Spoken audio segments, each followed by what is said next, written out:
Hola a todos. En este análisis vamos a adentrarnos en un territorio verdaderamente fascinante. Piénsenlo así. Cuando alguien se rompe un brazo, la herida física salta a la vista, ¿verdad? Es evidente. Pero ¿qué ocurre cuando necesitamos examinar la mente? Explorar el estado mental no se puede hacer con una simple radiografía. Requiere un mapa diagnóstico muy especial, un lenguaje clínico propio y estructurado para poder nombrar exactamente aquello que no podemos tocar. Bien, vamos a sumergirnos en este enfoque de abajo hacia arriba. Es como un mapa cognitivo que va desde la conciencia más básica hasta los rasgos humanos más complejos. Nuestra agenda será 1. Explorando la mente humana. 2. Conciencia, orientación y atención. 3. Memoria y movimiento. 4. El espectro de la afectividad.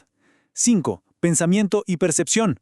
Y por último, 6. Impulsos y necesidades vitales. Todo estructurado como un verdadero kit de herramientas. Arrancamos entonces con la sección 1, explorando la mente humana, la base del diagnóstico psiquiátrico. Y esto nos plantea de entrada una interrogante súper profunda. ¿Cómo logran los profesionales de la salud mental mapear una herida que es completamente invisible? Bueno, para traducir un dolor abstracto en datos concretos se necesita un marco fundamental de psicopatología. Sin estos criterios estructurados y definiciones estándar, sería literalmente imposible armar un plan terapéutico que de verdad funcione. Y esto ilustra de manera brillante cómo funciona este mapa, usando los famosos ejes diagnósticos del DSM-4 de la Asociación Psiquiátrica Americana. Fíjense en la clara separación. Por un lado tenemos los cuadros de estado agudo en el eje Y, como la esquizofrenia o la depresión mayor. Y por el otro, los trastornos de personalidad subyacentes en el eje 2. Esta división es absolutamente vital, porque esa personalidad de base influye muchísimo en cómo se presenta y cómo evoluciona cualquier condición aguda del eje Y. Pasemos a la sección 2, conciencia, orientación y atención, la línea base de la mente. Veamos cómo se construyen nuestros cimientos. Ahora, lo verdaderamente interesante aquí es cómo se agrupan los signos clínicos de una conciencia alterada. Nos da un espectro completo. Va desde alteraciones netamente cuantitativas, arrancando en estados súper acelerados de hipervigilia, bajando hasta el sopor y cayendo finalmente en el coma. Y claro, también incluye alteraciones cualitativas profundas, como el delirium. Para anclar un poco esta terminología clínica, tomemos como ejemplo la obnubilación. No estamos hablando de ese cansancio normal, del día a día después del trabajo, no. Hablamos de un estado patológico donde hay una inclinación excesiva hacia el sueño. El individuo hace un esfuerzo enorme, pero es el flujo mismo del pensamiento y la articulación de las palabras lo que falla. Es como si el cerebro luchara por funcionar. Entonces, el punto crucial aquí es distinguir los niveles de desconexión con el entorno. Imaginen la diferencia clínica entre una falsa orientación, donde alguien ignora por completo el tiempo y espacio reales para vivir inmerso en su propia realidad confabulada, frente a una doble orientación, donde la persona está experimentando simultáneamente el mundo real y sus coordenadas delirantes. Es fascinante y complejo a la vez. Vamos a subir un poco más en nuestra escalera cognitiva. Sección 3. Memoria y movimiento, almacenando y expresando. Este cronograma explica el genial modelo de Atkinson y Shiffrin. Básicamente mapea cómo fluye la información en nuestra mente. Empezamos con una memoria sensorial súper fugaz, cosa de milisegundos. Si le prestamos atención, pasa la memoria a corto plazo por unos 10 a 15 segundos. Y finalmente, si el cerebro decide que vale la pena, se almacena de forma permanente en la memoria a largo plazo. Pero, por supuesto, hay que ver qué pasa en los extremos. En la evaluación clínica, medimos tanto el exceso absoluto como la ausencia profunda de retención.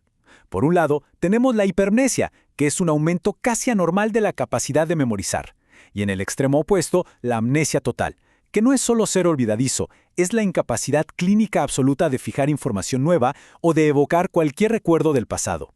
Y ojo, que nuestra cognición siempre tiene un correlato físico.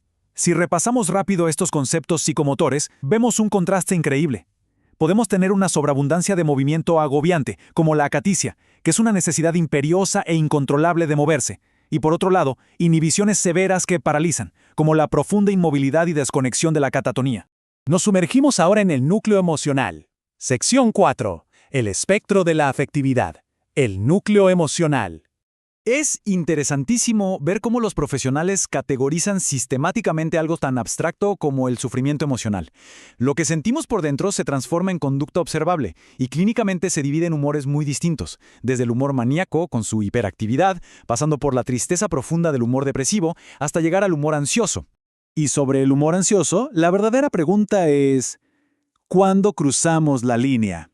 Porque el estrés y la ansiedad normal son mecanismos de supervivencia, pero se convierte en ansiedad patológica que requiere intervención médica cuando deja de protegernos. Cuando la intensidad es tan excesiva que paraliza, volviéndose totalmente inadaptativa para nuestra vida diaria. Llegamos ahora al clímax de esta evaluación. Sección 5. Pensamiento y percepción. La mente compleja. Y esto nos obliga a detenernos en una pregunta gigante. ¿Cómo sabemos realmente qué es real? Todo nuestro mundo entra a través de los sentidos. Sin embargo, en el terreno clínico, nos topamos con el asombroso hecho de que la mente puede, de forma totalmente independiente, fabricar experiencias sensoriales de la absoluta nada. A ver, si analizamos la velocidad y el contenido del pensamiento, es una locura. La mente puede acelerarse a 1000 por hora, totalmente fuera de control con la taquipsiquia o la fuga de ideas. O, por el contrario, puede ralentizarse enormemente o hasta congelarse de la nada con un bloqueo del pensamiento. Y el contenido no se queda atrás, abriendo la puerta a intensas ideas obsesivas o potentes delirios. Lo cual ilustra a la perfección una diferencia clínica exacta que la gente suele confundir. ¿Cuál es la línea entre una ilusión y una alucinación? Bueno, una ilusión es interpretar mal un estímulo real, es decir, ver una sombra y pensar que es una persona. Pero una alucinación es ver a esa persona ahí parada, cuando no hay ninguna sombra en absoluto. Es un fallo de percepción sin estímulo externo. Y este catálogo de engaños sensoriales abarca cada uno de nuestros sentidos. Es a la vez asombroso y aterrador ver la capacidad del cerebro para simular la realidad. Tenemos alucinaciones auditivas, que son clásicas, pero también visuales, olfativas y hasta somáticas, donde la mente simula sensaciones viscerales desde adentro del propio cuerpo. Para aterrizar de nuevo nuestra evaluación, pasemos a la sección 6, impulsos y necesidades vitales, fundamentando la evaluación. Algo súper interesante aquí es cómo los trastornos del sueño se agrupan con pura lógica. Se separan en dos cubetas claras. Primero, las disomnias, que son problemas directos con el ciclo del sueño en sí, como no poder dormir. Y segundo, las parasomnias, que son eventos físicos y disruptivos, como el sonambulismo, que interrumpen violentamente el descanso de la persona. Entonces, después de recopilar toda esta información tan densa, ¿cuál es la metodología exacta que usa el profesional para armar un plan terapéutico? Es un proceso riguroso de 3 pasos.